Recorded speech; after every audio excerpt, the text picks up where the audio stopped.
50 has just leaked shocking new footage of how scared and shaken Diddy looks in prison, and it's going absolutely viral on the internet. We had been hearing all about how Diddy was living it up in prison, drinking wine and teaching business to inmates. But now it turns out that there are a few people out to get him, and for reasons many people hadn't seen coming. It is now being reported that Diddy could be in danger of being imprisoned by Tupac's people. This guy's life might be danger over here because people think that he has something to do with Pac. People think he has something to do with Biggie, and they right here in Brooklyn. You understand? It's right here in Brooklyn, and some of the people are still mad that he made Making of the Band walk to Brooklyn from, to get the cheesecake, and just around the corner from the Cheesecake Factory. So, Juniors. So it might be some dumb shit. So y'all need to get him out of here and ship him to Jersey because somebody gonna kill him over here. Those are good arguments, if you want to call it, but it's bullshit.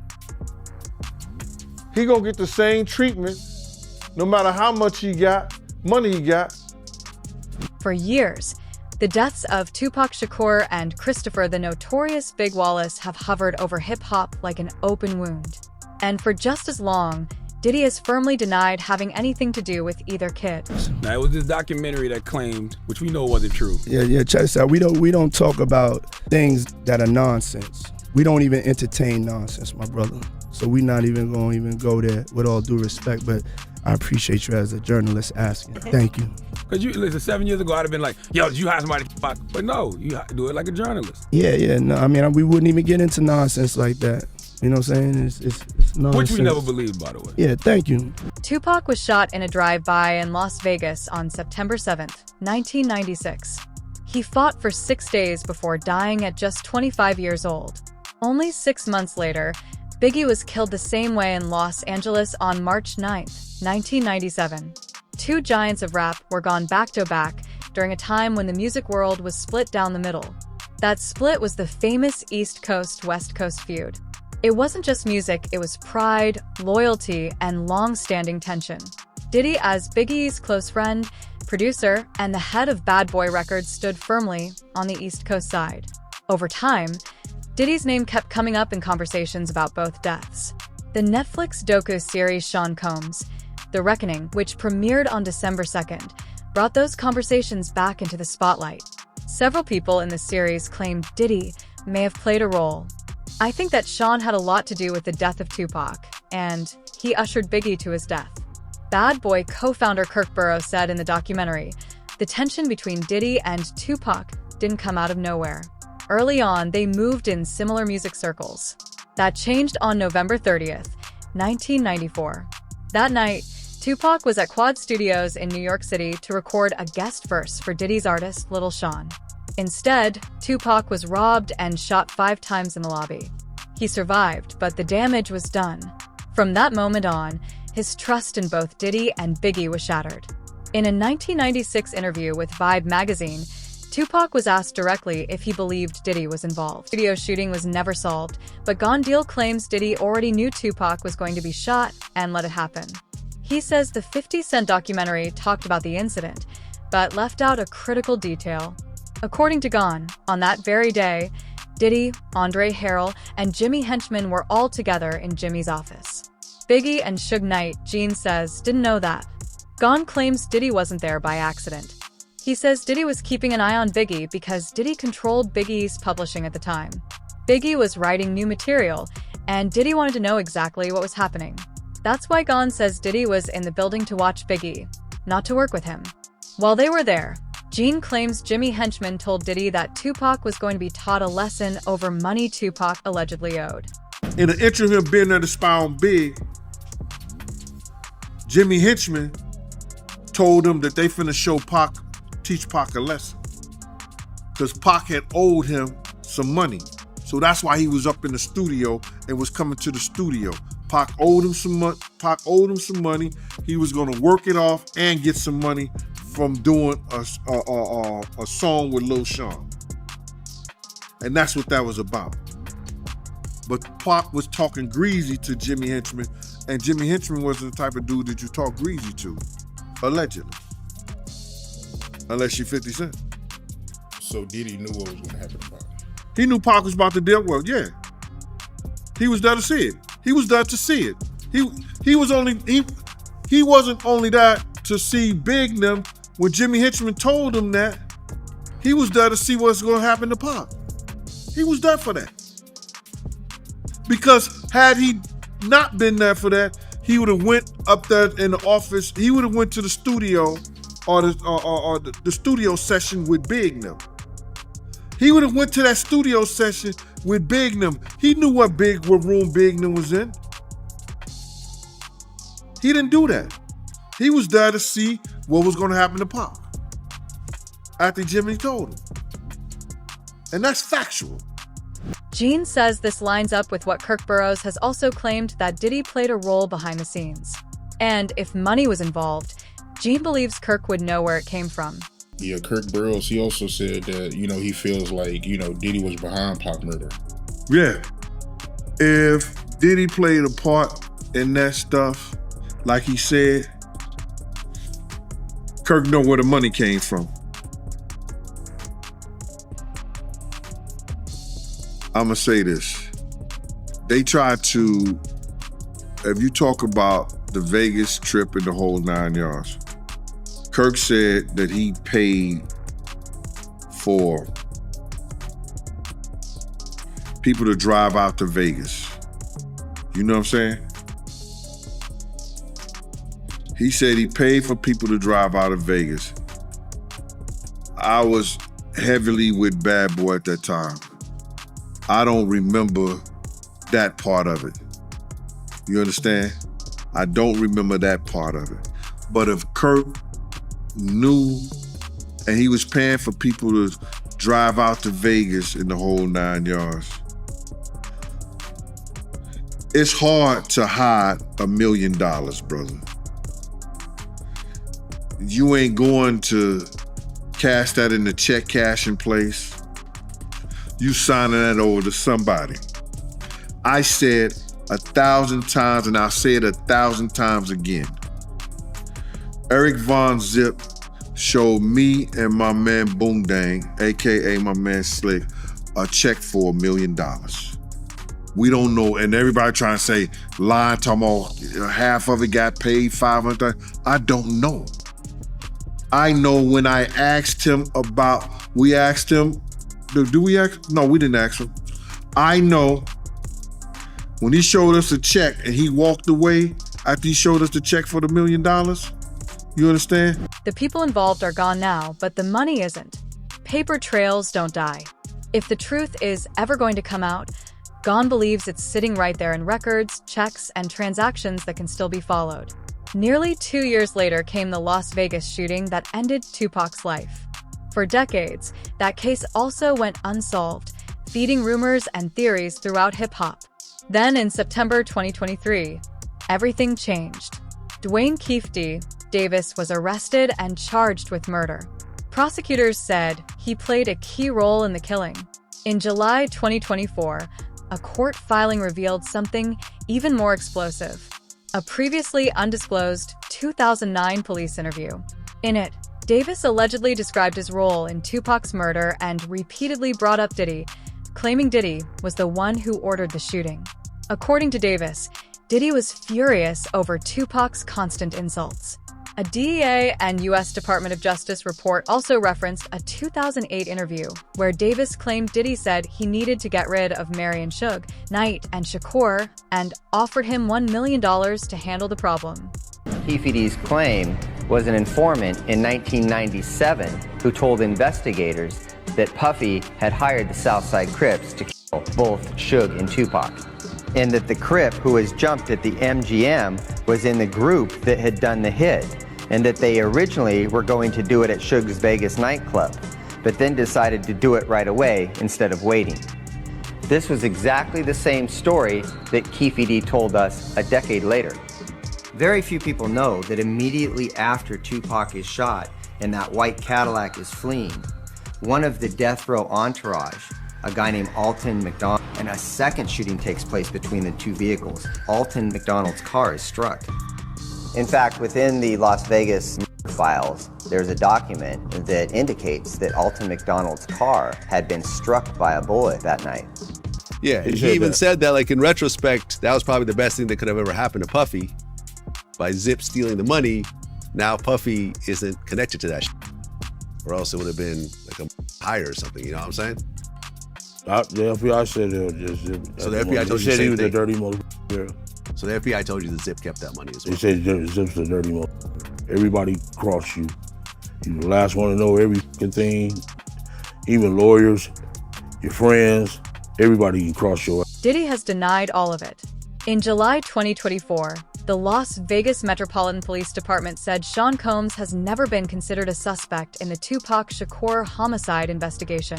Diddy has never been charged. Davis has pleaded not guilty and remains in custody with his trial delayed. After Tupac's death, the danger didn't fade.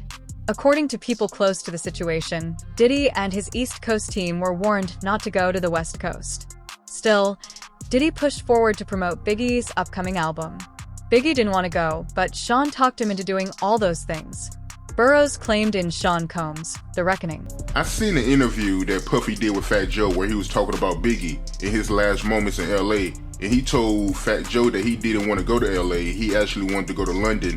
But Biggie, he was the one that wanted to go to LA, and he was the one that was pushing to go to LA. That's not true. My name is Kirk Burroughs. I ran Bad Boy Entertainment. I helped co-found it.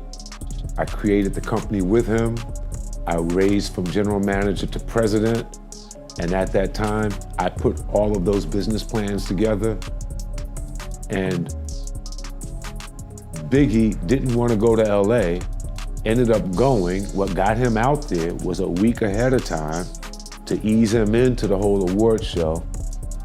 He may not have wanted to go to London, but was talked into it. First time ever, a rapper of your stature getting this treatment, that would be something he would be interested in doing, but he was easily talked out of it by Sean so that they can make an appearance at an event in LA that Saturday night, a part of the posturing of not only did we come to the award show, not only am I recording my album out here, and Big is gonna help me with some of the writing and maybe do something out here where me and him did this song in LA. I'm out on the town. And it was just too much. This is something that Gone Deal has also corroborated. He revealed that Clark Kent, who is close to Biggie and worked in the industry, admitted he questioned why Biggie was even going out that night. Biggie was supposed to be traveling, not partying. When Clark asked why they were going to the Peterson Museum, Biggie told him it was set up by Puffy and someone else. Gene says he didn't even know this until Clark said it publicly years later. They wasn't going out to no party, no clubs, and no hip-hop scene. They wasn't doing none of that, brother. But that one particular night they go out, and it was because of Puff and D-Rock. Clark Kent said that shit himself. I've been saying it for years. But everybody was saying, I'm capping. Nah. What do you call Clark Kent? Is he capping? He's a vice president of a record company. You understand what I'm saying? He was DJing for Big. Is he capping? All these people should smack themselves, brother. Because what happens is, when people hear the truth, they can't believe it. Why? They can't understand it. But it happened. We couldn't have done nothing because it was no we. It was no we out there. Big had a security, Paul Alford, Reggie Bullock. Puff had me and Kenny. We was down 6 to 8 other men. Do. And it's 23 people in the entourage. And none of them got no guns. You don't go Cali empty-handed.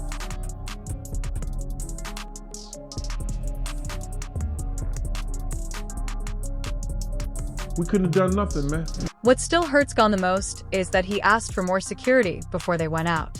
He says he pushed the issue and was told no. Puffy said there wasn't enough money. People still want to know about him.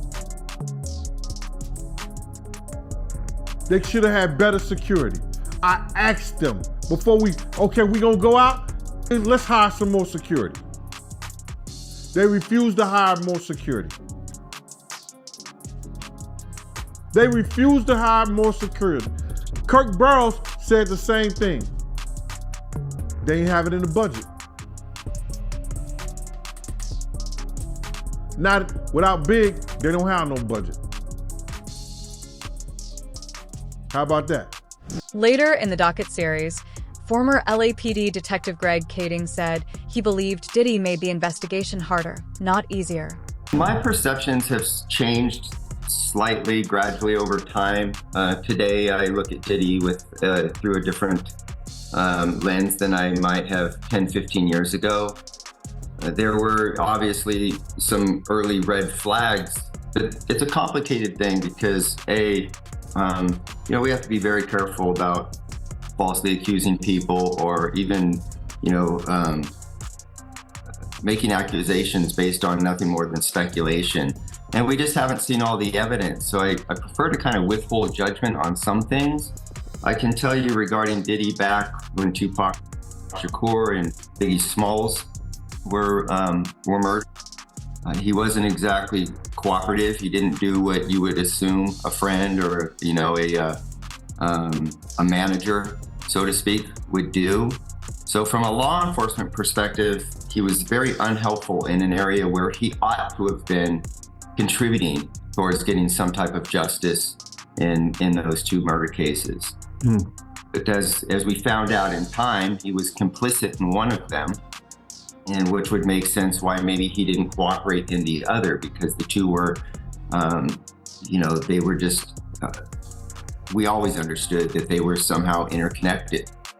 And so if you're going to cooperate or provide information on one and you're culpable in the other, one thing could lead back to the next. And that's where I think he understood his own vulnerability. Witnesses said Biggie's shooter was a black man wearing a blue tuxedo with a bow tie. No one has ever been arrested or charged in the case. Decades later, both murders remain officially unsolved and Diddy remains free of charges. That may change soon though, particularly because an increasing number of connections are now surfacing when it comes to Diddy's alleged involvement in Pax's murder. According to Kirk Burrows, the tension was already there before Tupac ever walked into Quad Studios. Trust was thin, egos were high, and the industry was full of quiet rivalries. When Tupac was robbed and shot inside the building, Burrows says the fallout hit fast and hard. From that point on, nothing between the camps was the same. Coming in, he was friendly with Big. He saw Little Sean, people like that. They wanted him to come and do a record. That was what was set up at Quad. Biggie, knowing Little Sean, they were all there, C's, all of them. It was just gonna be a fun night at the studio. Pac showed up, he saw them looking down from the window. His new friends were there. An incident happened in the elevator. It might have been a scary thing, like this to send a message. Tupac standing his own ground, just didn't leave it at that. He ended up getting hit, getting shot. The elevator went up. Our people were shocked to see him in that state. He was shocked to see our people looking at him shot. He thought that they knew something about it. He thought if he was in New York and he was with all the rappers from the East, they must have known what was going to happen. It had to be in the wind, and situations aren't laid out like that. And it was the furthest thing from the truth, but he held that to his heart. And then he went away. A few other things happened, got better, got repaired, went away, went to jail on the rape charge. Once that came down on him, it looked as if the East Coast must have been the worst thing and the worst place for him to have come to. And it looks as if the friends that he had just turned their backs on him. Suge stepped in.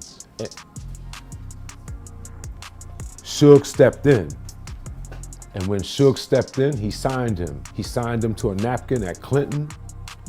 And that letter that he sent through Wendy Day, She was definitely a person that was connected and a mediator between most everyone in the hip hop game and had been for a minute, legendary person. She delivered the letter to my office. It started with West Side Up. So it gave an indication of rumblings that we heard in the street with him being shined by Suge was definitely true. He's gonna go west when he comes back, and he has an issue with us. Burroughs says Tupac warned him that things were no longer just about music. The letter carried a cold message. Tupac believed it was now war with Puffy and Biggie. There was no confusion in his words, no room for misunderstanding. In Tupac's mind, what happened at Quad Studios changed everything. A woman by the name of Wendy Day, very important woman in the hip hop world. I think she helped Baby and those guys with Cash Money label, setting that up.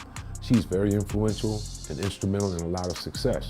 When I started in the music business, I reached out to her. She had a company called Rap Coalition.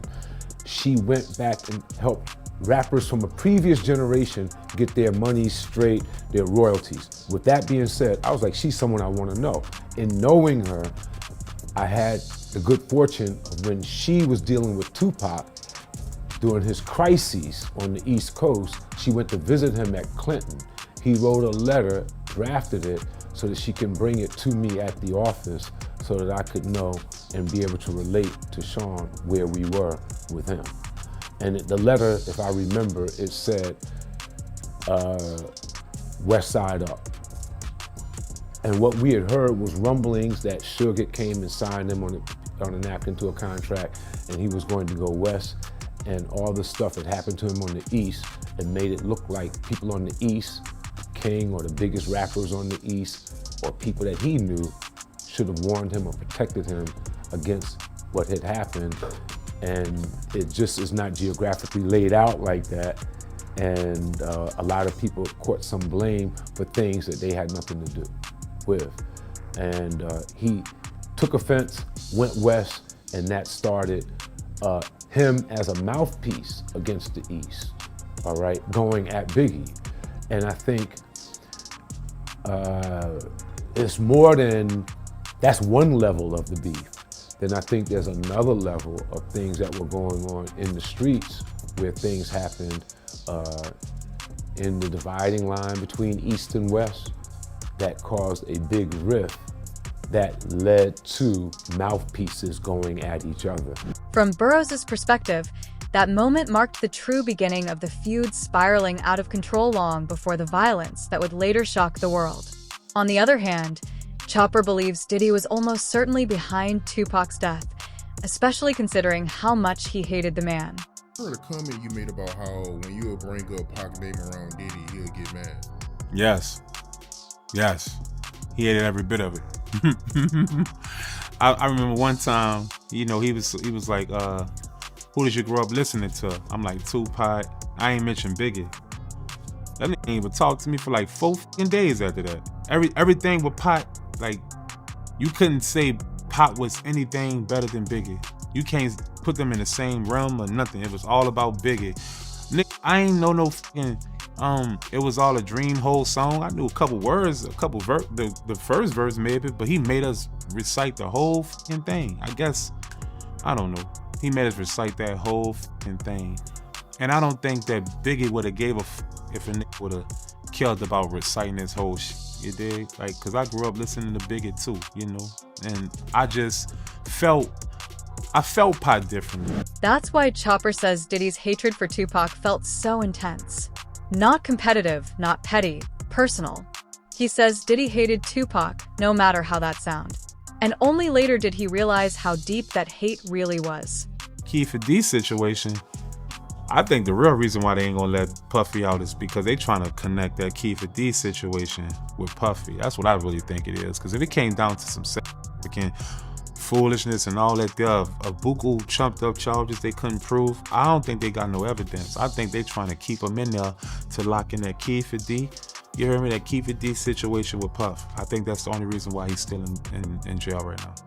They know Puff is not a dangerous person on the outside. They know if they let him out right now, he's gonna be on house arrest. He's gonna be a good boy. He around and do all church little videos and whatever.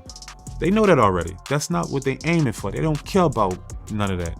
What they care about is they trying to connect Kid for D with Biggie. I mean, with Tupac and Diddy. I'm telling you, that's what I feel. And I never thought I would have said that, but I'm an intelligent man, bruh. And ain't no other way they gonna keep you in there of, oh, yeah, oh, Diddy did this to me. Oh, Diddy did that to me. I'm suing him. Oh, we got enough evidence to. No, you don't. That's accusations. That's not factual, brother. You dig? So I feel like the actual factual thing that they really trying to aim for is the Kid for D. That's the only thing that they can really lock them in with. All the rest of that shit gonna get chumped down when it come down to it. Diddy gonna plea, and that shit gonna be over with. But they going that rabbit in the hole is gonna be that Kid for D situation. I'm telling you, mark my words. Watch. That's why they ain't gonna let him out. They would have let Kid for D out on that bail. Vegas got a little thing. They'll let you out on bail, but they got little restrictions of how you can get out. You dig? So they gonna make sure your ass can't get out of jail. Trust me. So that's the only way I see that. Because the feds play a different game. Now, the thing is, 50 is allegedly leaking all this footage to the likes of TMZ and other news aggregators. And if Gene Deal is to be believed, Diddy is definitely going to retaliate. We need people to put people out here that's doing shit like this. That's taking from people's families. That's women. That's women. I ain't got a problem with it. Let's go to war. Bruh, first of all, they're gonna try to get his baby mama stories. You know, they're gonna try to get 50 baby mama stories. They're gonna try to get girls that he probably dated, that he had problems and issues with and stuff like that. You know what I'm saying? They're gonna try to do the same thing they probably did to R. Kelly or Puff or whatever like that, and people tell their stories. You understand? But, you know, they trying to retaliate on what he did. Let him go ahead, bruh. Because I think he ready for it. You don't do this shit, and you don't do the stuff that he did or sign on to the stuff that he did with Puff. Unless you got your shit in order. Don't throw no stone if you live in a glass house. Don't throw no stone if you live in a glass house. I believe 50 ready for it. If they come at him any kind of way. I heard that Diddy is trying to sue Netflix for $1 billion. Ain't nothing came up in court. That's just talk, bro. No paperwork has been put in and signed into that. They're gonna have to have a reason. If they were suing him and he had enough reason, why they didn't cease and desist the thing? Huh? If he had a leg to stand on, why they didn't cease and desist the documentary? They're just people talking. Headline news. Because had it been filed in court and they had a leg to stand on, they'd have been bringing that stuff down. Oh, we can't show it no more. Do you think we'll ever see Diddy convicted for Pac's murder? Let us know in the comments.